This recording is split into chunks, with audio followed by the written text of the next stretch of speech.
ქრისტე აღსგას აგროსიახლეებია და როგორც ყოველთვის მე ჟურნალისტი ბელა გელაშვილი გიყვებით ყველაფერს რაც აგროს და გარემოს ეხება. დღეს აგროგარემოში ბავშვთა სწორად ადაპტაციის აუცილებლობაზე მინდა დაგაფიქროთ. მოგიმზადეთ ვრცელი მიმოხილვითი რეპორტაჟი, რომლისგანაც გაიგებთ რამდენად შეუცვლელი თერაპიაა ჩვენი შვილებისთვის ბუნებასთან სიახლოვე მცირეწლოვნობიდანვე. გელაშვილების ოჯახის მაგალითზე გეტყვით სწორი ღირებულებებით როგორ იზრდებიან ბავშვები ქალაქად და სამტრედიელი დიდ ჯიხაიშელი ანდრია ვაშაკიძის მაგალითით გაჩვენებთ როგორი გულწრფელი და დასაფასებელია ბავშვების და ცხოველების სიყვარულის სოფლად. სპეციალისტები კი ამ ყველაფერს გაგვიანალიზებენ და გვეტყვიან რატომაა აუცილებელი ბავშვებისთვის ბუნებასთან სიახლოვე.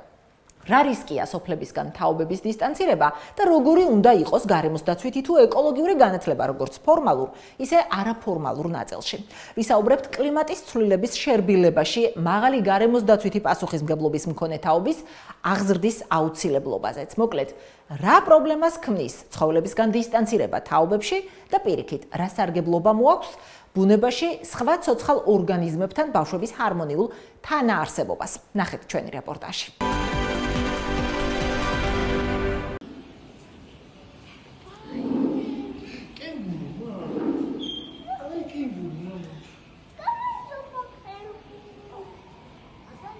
გელაშვილების ოჯახში უფროსმა თაობამ პატარების ცხოველებთან ურთიერთობის აუცილებლობაზე კარგად იცის და ამისთვის ქალაქში არსებულ ყველა შესაძლებლობას იყენებენ.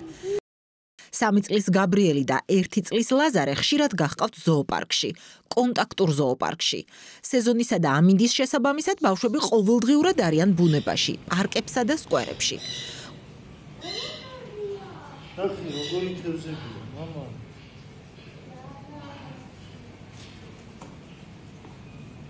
ყოველ ზაფხულს მშობლიურ სოფელში ცუცხვათის აგროგარემოში ატარებენ და ცდილობენ ბუნებასთან და ცხოველებთან კონტაქტის მთელი წლის ნაკლებობა შეივსონ. ფსიქოლოგები დიდი ხანია საუბრობენ, რომ მენტალური ჯანმრთელობა ბავშვების გარე სამყაროში სწორად ადაპტირების გარეშე შეუძლებელია. ემოციური ინტელექტის განვითარებისთვისაც ადამიანის ბუნებასთან, ცხოველებთან ჰარმონიული თანაარსებობა გადამწყვეტია. ამის გარეშე კი ყალიბდება სტრესული გარემო. ბიოლოგიის დოქტორმა ირმა ბოჭორიშვილმა ეს თეორია საკუთარი მრავალწლიანი პედაგოგიური პრაქტიკითაც დაადგინა. ბავშვებისთვის, პატარაობის ასაკიდანვე მნიშვნელოვანია, ეხლა ეს ყველამ ვიცით, ეს არის აქსიომა, რომ ბუნებასთან ურთიერთობა აუცილებელია. ამაზე უამრავი მეცნიერული კვლევაა ჩატარებული. საკუთრებით ეს პრობლემა დადგა სადღაც ამერიკაში 70-იანი წლებიდან. იმიტომ რომ ბავშვები თანდათან უფრო ნაკლებ დროს ატარებდნენ ქუჩაში, ეზოში. ასეთი მდგომარეობა შეიქმნა ეხლაც საქართველოშიც. ადრე არ იყო ასე და ჩვენთანაც ახლა წამოვიდა ასეთი ცხოვრების სტილი. ამან, რა თქმა უნდა, ბავშვებში ძალიან ბევრი ცვლილება გამოიწვია. ჯერ ეს ერთი იცით რა არის რაღაცნაირი თითქოს სიმშვიდე დაიკარგა. დაძაბულობის და სტრესის შეგრძნება დაეუფლათ ბავშვებს. ეს მუდმივი სტრესი ამავე დროს კიდევ მძაფრდება ფობიებით, იმიტომ რომ როდესაც ჩაკეტილ სივრცეში ცხოვრობს ადამიანი, მას უკვე უჩნდება გარე სივრცის შიში, თავისთავად გარე სამყარო არის მისთვის უცხო. მისთვის არის უკვე მშობლიური მხოლოდ და მხოლოდ ბეტონის კედლები და ის დაცულად გრძნობს თავს მხოლოდ და მხოლოდ აი ამ ჩაკეტილ ოთახში. დღის განათებაც კი არ სიამოვნებთ ახალგაზრდებს. დღის განათებაც კი, ესეც კი პრობლემაა. არ იცნობენ ამ ცოცხალ სამყაროს. აბსოლუტურად არ იცნობენ. რა ვიცი, ყვავი, მტრედი, ჩხიკვი, მაგალითად, მართლა გეუბნებით, ეს არანაირი გამოგონილი არ არის, ეს ფაქტია. ჩემი პირადი გამოცდილებიდან შემიძლია გითხრათ, რომ წარმოდგენა არ აქვთ რა არის ეს. შემდეგ ემოციური დამოკიდებულება. ემოცია აუცილებელია, ახლა ძალიან შემოვიდა ტერმინი ემოციური ინტელექტი, რომ არა მარტო რაღაცას როდესაც სწავლობ და შეიმეცნებ, არა მარტო რაღაცა თვალებით და გონებით უნდა აღიქვა, არამედ შენ ემოციურადაც უნდა მიიღო ის, რასაც შენ შეიმეცნებ და რასაც შენ ხედავ და რასაც შენ აღიქვამ.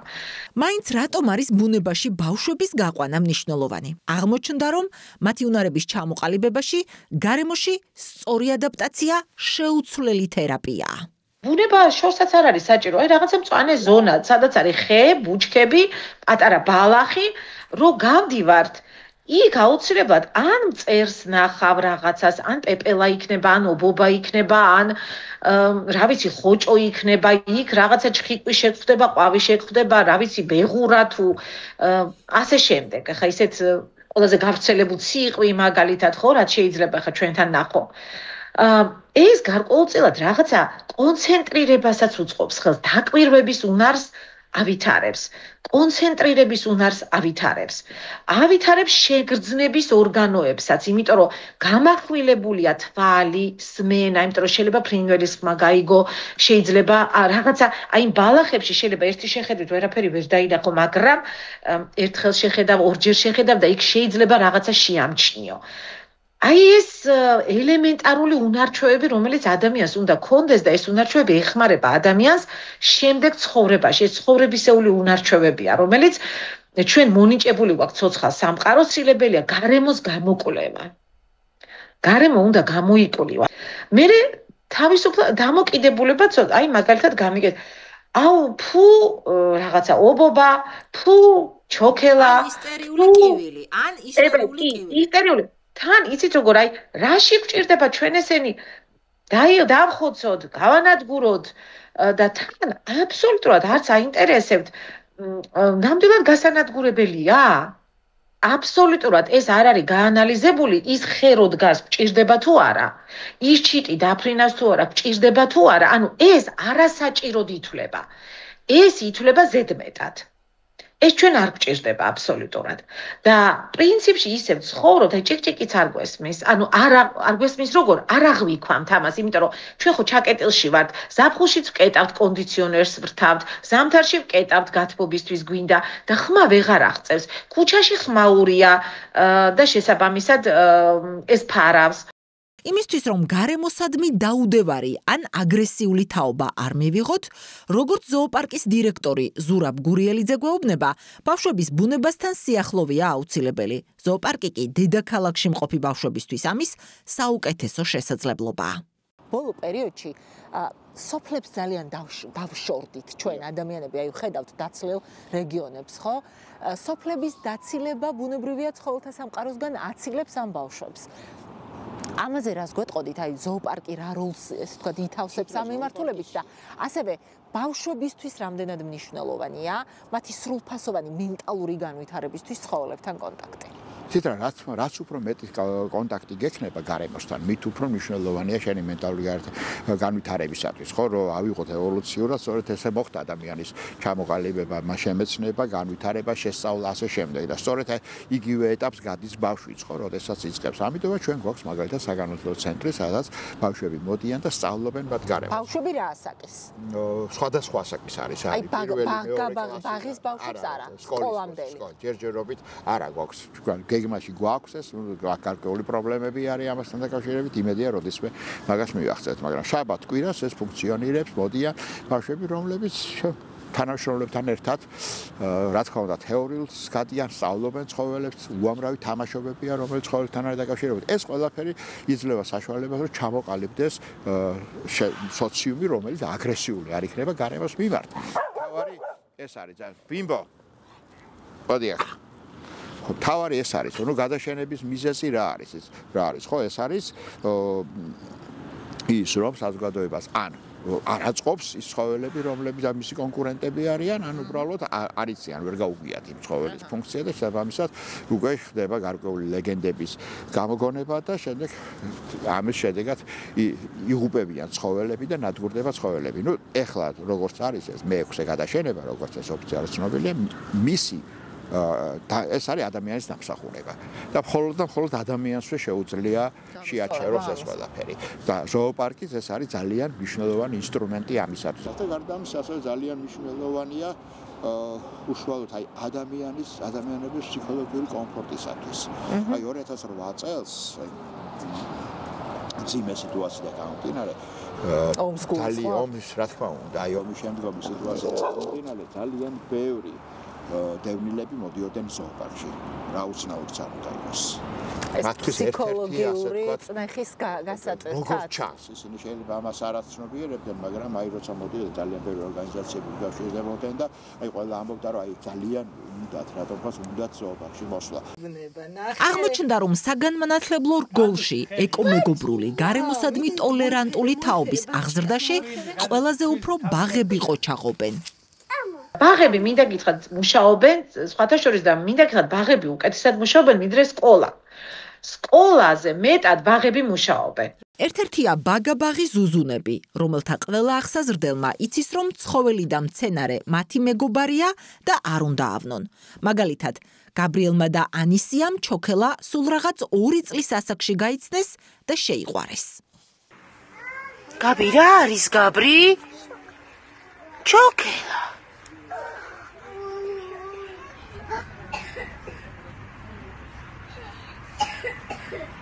ლამაზია. მოგწონს გაბი?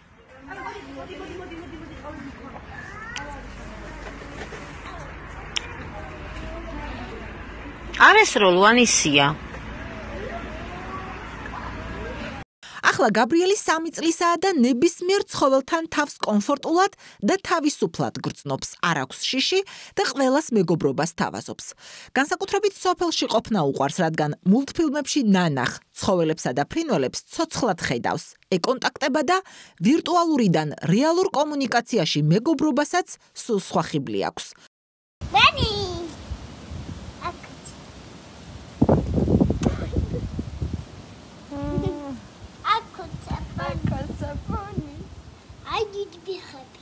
დიდი ფეხები აქვს? აი ნეკი. იგარ. ვანი. აბა წარლინდა მოფერის. დადაკილი. თავჯდე? ნე. ვიღახარ. აი ყურები. სხვათა შორის პატარებში ცხოველების ცოცხლად ხილვის დაუოკებელ სურვილზე ზოოპარკის დირექტორი ერთ ძალიან თბილ ისტორიას გვიზიარებს. მაგალითად იყო ერთი რამოდენიმე წლის წინ შემთხვევა, როდესაც ხაშურიდან ბავშვი გამოიპარა, პატარა ბავშვი და პოლიციამ შეამჩნია თამარ მეფის ხიდზე, მოდიოდა ზოოპარკში, რომ გაერკვია, რომ ეს ცხოველები, რასაც ტელევიზორში ნახულას, ნამდვილად არსებობენ თუ არა. აი, თუნდაც ეს ერთი ფუნქცია უკვე კარგად ანიშნებს ამას. ზოოპარკში ცხოველის სანახავად გაპარვა არასდროს მონდომებია 11 წლის სამტრედიელ ანდრიას, რომელსაც შეიძლება თავისუფლად ითქვას, რომ პატარა ზოოპარკი საკუთარ ეზოში აქვს მოწყობილი. ანდრიას და ნაპერწკალას განსაკუთრებული მეგობრობის ისტორია კი მთელმა დიდმა ჯიხაიშმა იცის. ფაქტობრივად ერთად გაიზარდნენ და ერთმანეთისაც უსიტყვოდ ესმით. ნაპერწკალას სიყვარულმა ანდრიას გადააწყვეტინა, რომ როცა გაიზრდება, ჟოკეი უნდა გამოვიდეს. კვიცი ანდრიას ვასო ბაბუა მაჩუკა, სახლის ბაბუა კობა ბაბუ მოვლაში ეხმარება, თუმცა ერთგული მეგობრის მოვლაში, კვებიდან დაწყებული, ჰიგიენით დამთავრებული, თვითონაა ჩართული. ამბობს, რომ ცხენზე მარტო ჯირითი კი არა, ზრუნვაც უყვარს. სამაგიეროდ ცხოველისგან უპირობო სიყვარულს და ერთგულებას იღებს. ნამდვილი მეგობრობაც ხომ ესაა. ეს არის ჩემი გოგონა, პატარა ნაპერწკალა. სულ შია და ცხენი საერთოდ არ წვება, სულ ბალახობს თელი ღამე. არის 2 წლის. ეს ცხენი ბაბუა მაჩუკა. და ისა რა ქვია, ძალიან მეგობრობთ. სულ რო უძახი, სულ ჩემთან მოდი და ვეთამაშები ხან ვეფერები და სხვა სიმიც ვაჭვევ სულ და ვეფერები და ასე ვარ სულ. ჩემი კეთილი მეგობარია. ჩემ ხვაზე მოდის რო უძახი.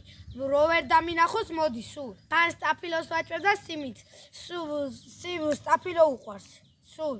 ცხოველები მწყავს, მაგრამ ცხენი ყველაზე გამორჩეულია ჩემთვის. ღამე სულ ცხენზე ვფიქრობ, იმიტომ ძალიან მიყვარს. რომ იმბია, ხო? ასე მგონია იმას იზავს, რა ქვია, ბაწარს გაწყვიტავს და ფეხს მოიტეხავს და ან სადმე გაიქცევა. ჩემს დაზდაზმას ვაჯენ და ხელს უშოვ, იმიტომ არ მეშინია. კლასელები მოდიან და ვაჯენ იმგესაც და ხელსაც უშოვ. ცხენის მოვლა რთულია, ცხენის ზოგიერთ ასე გონია ადვილია, ატავის სულ კაია, მაგრამ მოვლა ეზარებიან სულ. ვარცხნივ ბან და მერე ისა რა ქვია, ვეფერები და გამომყავს მზეზე და ვავარჯიშებ. ასე უნდა ცხენის მოვლა. მე სულული და ვარცხნი, იმიტომ რომ სულ ახლაც სულა ბეწი, ჩვენის პერიოდი აქვს და იმიტომ უნდა დავარცხა. აი. მაგრამ არ ჩამოუჭიროთ, იმიტომ რომ მაგრამ არ უნდა დაუჭირო, იმიტომ რომ მე სულა ისენი რა ქვია. შეიძლება კანი გაჩვიდეს მე. და სიხლი წასკოს. ბოლო დროს ბავშვებისთვის სოფელში თუნდაც ცოტა ხნით ცხოვრება ფუფუნება გახდა. ახალი ამბავი არაა, რომ დღეს სოფლები დაცლის საფრთხის წინაშეა. ახალგაზრდები და ბავშვები ქალაქებში მოდიან და ასე შორდებიან ადამიანები ბუნებას. შესაბამისად, სასიცოცხლო მნიშვნელობას იძენს ქალაქად მყოფი ბავშვებისთვის იმ შესაძლებლობების მიცემა, რასაც თბილისის ზოოპარკი წლებია ცდილობს. ფსიქოლოგები სრჩევა განსაკუთრებით მას შემდეგ, რაც გააქტიურდა სხვადასხვა ტიპის ფობიები ადამიანებში, ურჩევენ ყველას, რომ ეს ცხოველებთან და ზოგადად გარესამყაროებთან, მწერებთანაც კონტაქტი ბავშვებს ჰქონდეთ საბავშვო ბაღებშივე. ჩვენ ვღებულობთ ასევე ექსკურსიები, თქვათ ეს საგანმანათლებლო ცენტრი ეს ერთი, ეს არის მეორე არის ექსკურსიები, როდესაც ნებისმიერი ასაკის მოდიან უკვე თავიანთი მშობლების ან მასწავლებლის ზედამხედველობის ქვეშ და ასე შემთხვევაში გვაქვს კიდევაც ესეთი პრაქტიკა, მაგალითად ისეთი ცხოველი, რომელიც ერთ-ერთი ყველაზე უფრო ასე ვთქვათ, ზიზღის გამომწვევი ცხოველია, ხო, გველებს გულისხმობ რიგში. სწორედ აი ჩვენ ქონდა შემთხვევა, როცა ბავშვები მოვიდნენ და ყველა ბავშვმა აიყვანა ხელში გველი და ვერც ერთმა მასწავლებელმა. ხო, აი ხო, მათ არა აქვთ არანაირი ფობია და ეს ფობიები ჩემის აზრით ვითარდება უკვე შემდეგ ეტაპზე და ძალიან ხშირ შემთხვევაში ეს ფობიები არის სწორედ გარკვეულ ცრუწმენებთან დაკავშირებული, ხო? და ასევე იმასთან, რომ ჩვენ არ ვიცნობთ ამ იმას, ხო? როდესაც არ იცნობ, ის პოტენციურად ის მტერია შენი. როცა გაიცნობ, მე აღმოჩნდება, რომ თურმე ეს ესე არ არის. და სწორედ ამოცანა ეს არის, რომ გავაცნოთ ესენი, რომ ბიოლოგიის დოქტორი გვეუბნება, რომ სკოლებსა და უნივერსიტეტებში გარემოს დაცვითი სწავლება მნიშვნელოვანია, თუმცა აქ უპირატესობა არაფორმალურ განათლებას ენიჭება. ირმა ბოჭორიშვილი ეკოლოგიური განათლების გაძლიერების აუცილებლობაზეც მიანიშნებს. რა თქმა უნდა, საგანმანათლებლო დაწესებულებებს და სახელმწიფო საგანმანათლებლო პოლიტიკას ამაში ენიჭება გარდამტეხი როლი. თუმცა მარტო სახელმწიფო ამას ვერ ოჯახებსაც ძალიან დიდი მნიშვნელობა აქვს. ოჯახი და სახელმწიფო ორივე მუშაობს ამ მიმართულებით და ორივე უნდა აღიქვამდეს ამის მნიშვნელობას. რაც შეეხება თვითონ სახელმწიფო პოლიტიკას, ახლა ჩვენ ეროვნულ სასწავლო გეგმაში საკმაოდ დიდი დოზით არის ეს ყველაფერი შესული. ეს ბუნებასთან დაახლოება მაინც უფრო არაფორმალური განათლების თემაა. იმიტომ რომ არაფორმალურ განათლებას სკოლაში არ არის ამისი ბევრი დრო. სკოლაში არ არის ამის ახლა შენ ბუნებაში გაიყვან და მაშინ გაკვეთილი არ გამოდის. ამიტომ სკოლა რა თქმა უნდა, სკოლაში ეს თემები უნდა განიხილებოდა, შეძლების დაგვარად სკოლა ხელს უნდა უწყობდეს, ასე ვთქვათ, გარემოს ათვისებაში და იმ გარემოსთან ადაპტირებაში, რომელშიც ბავშვები ცხოვრობენ და ამ გარემოს აღქმა და ადაპტირება უნდა თანდათან ფართოვდებოდეს ბავშვის ასაკთან დაკავშირებით. ძალიან დიდი როლი აქვს მშობლებს და მშობლებს უნდა დაეხმაროს არაფორმალური განათლება. და ამიტომ მე რომ მკითხო არაფორმალური განათლების, ასე ვთქვათ, ცენტრები უნდა იყოს უფრო მეტი, რომელიც არ არის, ძალიან ცოტა. და თუ არ არის ამ არაფორმალური ცენტრების აღქმის, ანუ მნიშვნელობის გააზრება არ არის. აღმოჩნდა, რომ გარემოს დაცვითი განათლების სახელმწიფო პოლიტიკა არც ისე ღარიბია. აგრარულ და გარემოს დაცვით განათლებაზე გარემოს დაცვის და სოფლის მეურნეობის სამინისტროს დაქვემდებარებაში არსებული გარემოს დაცვითი ინფორმაციისა და განათლების ცენტრი ზრუნავს. ამზადებენ მასწავლებლებსაც და მოსწავლეებსაც. იქმნება სასწავლო მოდულები და სილაბუსები, თუმცა სპეციალისტების შეფასებით ხელშესახები შედეგები ჯერ კიდევ არ გვაქვს. ყველაფერი რამდენადაც მე დავაკვირდი, ყველაფერი არის ზღვაში წვეთი.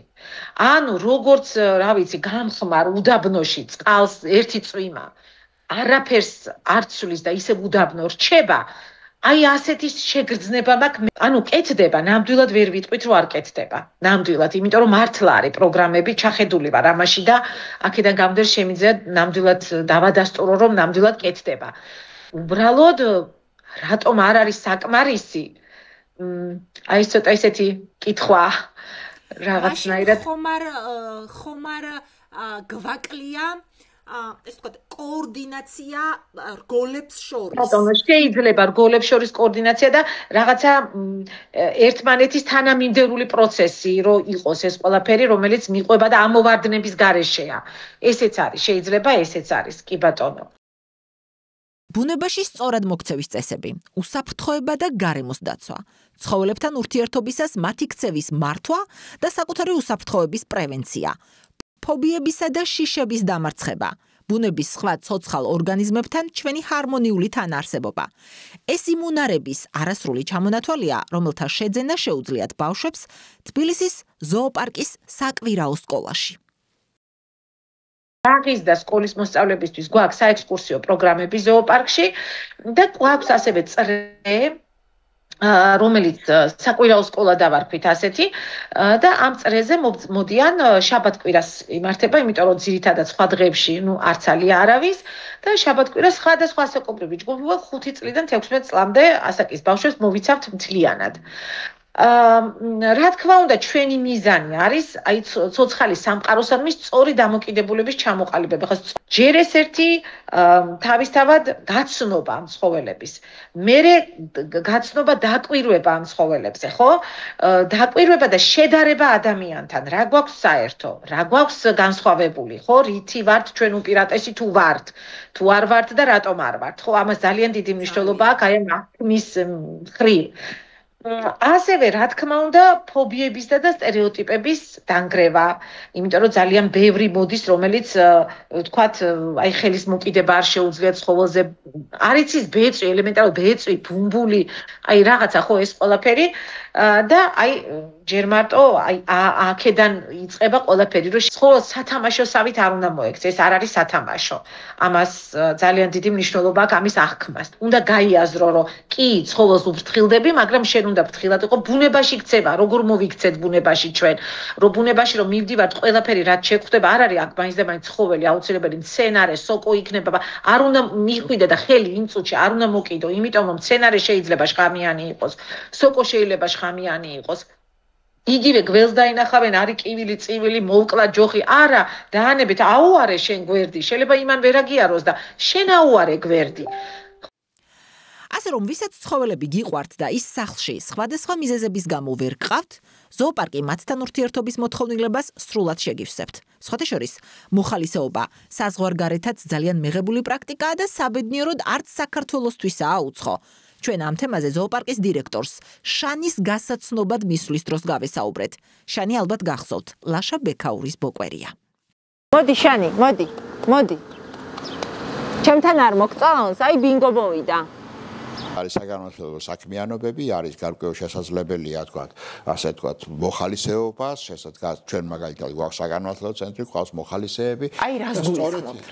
რა შემიძლია მე მაგალითად გავაკეთო, ასეთ ცხოველთან რომ მინდა მქონდეს კონტაქტი. აი თქვენ შეგიძლიათ მაგალითად მოხვიდეთ, ჩაერთოთ მათ კონსერვაციაში, მოვლაში და ასე შემდეგ, ყველაფერი რა თქმა უნდა, უკვე გამოცდილი ხალხის ზედამხედველობის ქვეშ და შესაბამისად უკვე, საერთოდ ეს მოხალისეობა ევროპისა და ამერიკის ზოოპარკებში ძალიან პოპულარულია და მოხალისეები დაახლოებით იმდენივეს შრომობენ, რამდენსაც თანამშრომლები ხოლმე, თუმცა მოხალისეები ამ შემთხვევაში მოხალისეები არიან და მას ესეავნებს. და ეს ზოოპარკის ერთ-ერთი ფუნქცია სწორედ ეს გახლავთ. და ჩვენ ასევე გვაქვს მაგალითად მოხალისეობას გვაქვს მოხალისეები, ძირითადად ახალგაზრდები არიან ჩვენთან, რა თქმა უნდა. და ამავე დროს ჩვენ გვაქვს საგანმანათლებლო ცენტრი, შაბათ-კვირას მიმდინარეობს გარკვეული მეცადინეებები სხვადასხვა ასაკის ბავშვებთან, რომელთაც უკვე აქვს შესაძლებლობა გქონდეთ ურთიერთობა არა მარტო მასთან, არამედ ნებისმიერ ცხოველთან, ესეც რა თქმა უნდა გარკვეულ ფარგლებში ზედამხედველობის ქვეშ და ისე რომ არ მოხდეს რაიმე ექსცესიანი. როცა ბუნებაში ადამიანის სწორ პოზიციონირებაზე ვსაუბრობთ, ბუნებრივია ვერ ავწდებით კლიმატის ცვლილების საკითხსაც. საქართველოს კლიმატგონივრულ პოზიციონირებას ბოლო პერიოდში აქტიურად ცდილობს, თუმცა სპეციალისტების შეფასებით არც ამ მხრივ გვაქვს ხელშესახები შედეგები. როგორც ექსპერტები გვეუბნებიან, აქაც დროა საჭირო. დღევანდელ დღეს აი საჭიროება საერთოდ ცხოველების რატომ არსებობენ ისინი საერთოდ ეს არის ძალიან დიდი კითხვის ნიშანი ბევრისთვის. მიუხედავად იმისა, რომ ხო გვეუბნებოდა სკოლაში შეიძლება ნასწავლი აქვს, რომ აი ხე გჭირდება, მაგრამ მე სიღრმეში აღარავინა რატოა ეს ხე აუცილებელი, ხო? შენი სიცოცხლისთვის რა მნიშვნელობა აქვს? რა მნიშვნელობა აქვს და როგორ ესწრე, როგორ მოდის ადამიანამდე, ხო? თუნდაც იმ ფრინველების გავლით, თუნდაც იმ ქვეწარმავლების გავლით, თუნდაც იმ წერების გავლით. ეს ყველაფერი მოდის ადამიანამდე. იგივე გაუდაბნოების საშიშროება რო აუცილებელია ხე, ნუ მართლა ყველაფერი რო გაიჩეხა და აი ეს ბეტონის ჯუნგლებს რო ეძახენ, ისეთი გავრცელებული და რაღაცნაირი მოთელილი ფრაზაა, მაგრამ კარგად ასახავს სიტუაციას, ხო? და რა შეიძლება ვთქვათ, მოიტანოს. იგივე კლიმატის ცვლილების თვალსაზრისით რა შეიძლება ამ ყველაფერმა მოიტანოს, იგივე. აი ერთი ხე, მარტო ხეზე რო გამიხილო, მიუხედავად ამ კლიმატის ცვლილებაზეც ბევრი რაღაცა კეთება, მაგრამ აი რო გითხრათ, რომ კლიმატის ცვლილების აღქმა მაინც და მაინც ძალიან დიდია, ეს მე ყოველ შემთხვევაში მე არ შემიმჩნევია ჯერჯერობით. ეთყობა სამუშაოა კიდე ამ მიმართულებით, იმიტომ რომ ესეც იგივე იმ სწორედ ეკოლოგიურ კავშირებზე და ისე ბრუნდებით იმ მარტივად რო ვთქვა, კვებით ურთიერთობებზე და კვებით ჯაჭოზე, ამის გარშემო ვტრიალებთ ისევ. ამიტომ ესეც ერთ-ერთი და ეხა დაემატა კიდეც სწორედ აი საფრთხეების, ბიომრავალფეროვნების საფრთხეებს, ეხა კლიმატის ცვლილებაც დაემატა. საბავშვო ასაკიდან ეკოლოგიური განათლების არაფორმალურად გააქტიურება არამხოლოდ მომავალ თაობას უყალიბებს გარემოს დაცვით და ეკოლოგიურ მოქალაქეობრივ პასუხისმგებლობას, არამედ როგორც აღმოჩნდა, მშობლების თაობაზეც დადებითად ახდენს გავლენას, რადგან მშობლები ხშირად საკუთარი შვილებისგან ბევრ რამეს ვსწავლობთ.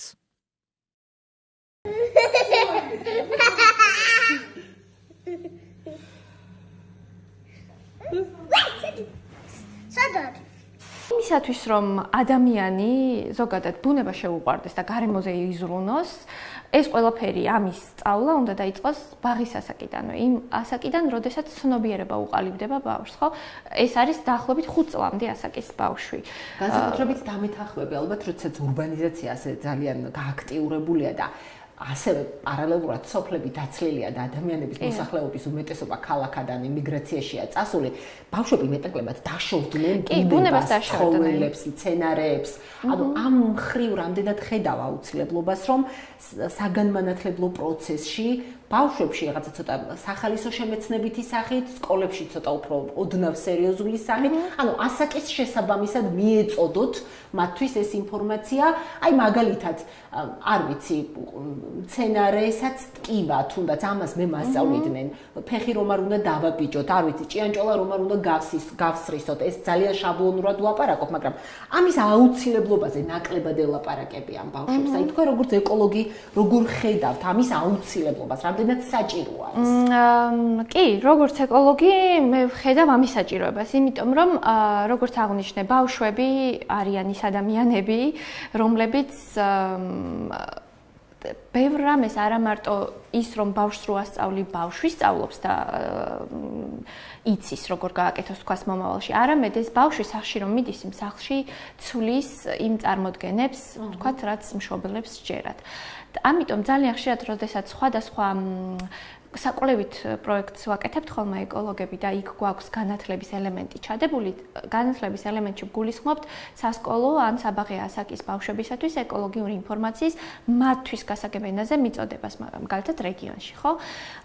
ეს რატომ? იმიტომ რომ ეს ძალიან ცნობილი ფაქტია, რომ ბავშვი თავისი ცოდნით მერე გავლენას ოჯახზე ახდენს. ჩვენს ბაღებში თუ ხედავთ, ამას თუ არა გაქვს შეხება? არა მაქვს სამწუხაროდ ესე ბაღებში შეხება, თუმცა აი კერძო ბაღები ცდილობენ მეტნაკლებად, რომ უფრო გააქტიურდნენ ამ მიმართულებით. აი მე მაგალითად ძალიან, როდესაც ჩემი შვილი პატარა იყო და ვფიქრობდი როგორ და სად მიმეყვანა და ასე შემდეგ და ვიკვლევდი, მიუხედავად იმისა, რომ ჩემმა შვილმა საჯარო ბაღი დაამთავრა, ძალიან მომწონს ვალდორფის მეთოდი, როდესაც ბავშვები არა მარტო ასე ვთქვათ აკადემიურ ცოდნას იღებენ, არამედ ხელშესახებ რაღაცებს აკეთებენ, ბავშვები თვითონ მიჰყავთ და თესავენ ხორბალს, მე ხორბალს მოიყვანენ, დაბქვავენ, თვითონ აცხობენ პურს და ასე შემდეგ. ეს ხელშესახები რაღაცები ძალიან აუცილებელია ბავშვისთვის. ერთია რომ ბავშვს ასწავლო წიგნებიდან, მაგრამ ამას უკვე ველზე რომ აჩვენებ, აბსოლუტურად სხვა არის. და მაგალითად, როცა ჩვენ ბავშვები მიყვავს ხოლმე, კვლევა გვაქვს ფრინველებზე მაგალითად, მიყვავს ბავშვები მაგალითად კუმისის ტბაზე, რომელიც არაჩვეულებრივი ადგილია ფრინველებისთვის, მაგრამ ესე უბრალოდ ვერ მოხვდები თუ არ წახვედი და მიყვავს ბავშვები და ვაჩვენებთ მათ ამ გადამფრენი ფრინველების რაოდენობას, როგორ ცხოვრობენ იქ, როგორ იკვებებიან, რა საოცარია მათი ცხოვრება. აღფრთოვანებულები მიდიან, მერე ოჯახში ყვებიან ამას და მერე მშობლები იწერებიან სამადლობელ წერილებს. და კიდევ ერთი ის, რომ ძალიან ხშირად ბავშვები მშობლებს უშლიან, რომ ნაგავი არ დაყარონ და მოუფრთხილდნენ გარემოს. ამიტომ ახალი თაობის აღზრდით, გარემოს მიმართ პასუხისმგებლიანი თაობის აზრდით, აღზრდით ჩვენ იმ თაობასაც ვუცვლით ერთგვარ წარმოდგენებს, ვისაც თქვათ შეიძლება არასწორი ინფორმაციები გქონდათ. საქართველოში აკვაკულტურის აღწერა ფინალურ ეტაპზეა. პირველი მასშტაბური კვლევა თევზმომშენებელ ფერმერთა გაძლიერებაზე FAO-ს ხმელთაშუა და შავი ზღვის თევზჭერის გენერალური კომისიის GFCM-ის დახმარებით ჩატარდა. კვლევის პირველადი შედეგები სექტორის წარმომადგენლებს GFCM-ის წარმომადგენლებმა გააცნეს ღონისძიებაზე, რომელსაც ადგილობრივი და უცხოელი სპეციალისტები, თევზმომშენებლები და სახელმწიფოს წარმომადგენლებიც ესწრებოდნენ, აგროსიახლეებიც მიიწვიეს და ახლა სიუჟეტში შეხვედრის მოკლე რეზიუმეს ვთანხმდით. ეს არის გაიდლაინი აკვაკულტურის ლიცენზირებისა და ლიზინგის პროცესების გამარტივებისთვის. საქართველოს თევზმომშენებელთა ასოციაციამ აკვაკულტურის ზოგადი აღწერისა და ფერმერთა გაძლიერების პირველადი შედეგები სექტორის წარმომადგენლებს გააცნო. კვლევის მთავარ მიგნებებზე დაყრდნობით შეხვედრაზე დარგის ქართველმა და უცხოელმა სპეციალისტებმა ფერმერებთან ერთად იმსჯელეს გამოწვევებსა და შესაძლებლობებზე, რაც დღეს აკვაკულტურაშია სახეზე. ითქვა, რომ მუშაობენ მეპინგზეც, რომ უფრო ცხადი გახდეს დარგის სივრცითი გადანაწილება და ფუნქციური მახასიათებლებიც. ეს არის საქართველოს თევზმომშენებელთა ასოციაციის და FAO GFCM-ის პროექტი აკვაკულტურის ფერმების აღწერა და ფერმერთა გაძლიერება საქართველოში. აი ამ პროექტის ფარგლებში მოხდა აკვაკულტურის ფერმების აღწერა. პრინციპში დღესაც მიმდინარეობს, ჯერ არ დაგვისრულებია, ამჯერადაც მიმდინარეობს და როცა ჩვენ გვექნება SWOT ანალიზი, რომელიც გამოკვეთს აკვაკულტურის დარგის გამოწვევებს, წარმატებებს, შესაძლებლობებს და ასე შემდეგ, ვფიქრობთ, რომ GFCM-თან, FAO GFCM-თან ჩვენ გვექნება ესე ურთიერთობა სხვადასხვა პროექტების გაგრძელების თვალსაზრისით. წარმოდგენილი კვლევა საქართველოს თევზმომშენებელთა ასოციაციისა და FAO-ს ხმელთაშუა და შავი ზღვის თევზჭერის გენერალური კომისიის GFCM-ის მიერ შეიქმნა. უცხოელი სპეციალისტები საერთაშორისო პრაქტიკაზე დაყრდნობით ამბობენ, რომ კვლევით მიღებული მონაცემების ანალიზი აკვაკულტურის მართვის ზონების ეფექტიან დაგეგმვაში, საინვესტიციო პოტენციალის შეფასებასა და პასუხისმგებლიანი პოლიტიკის ჩამოყალიბებაში დაეხმარება.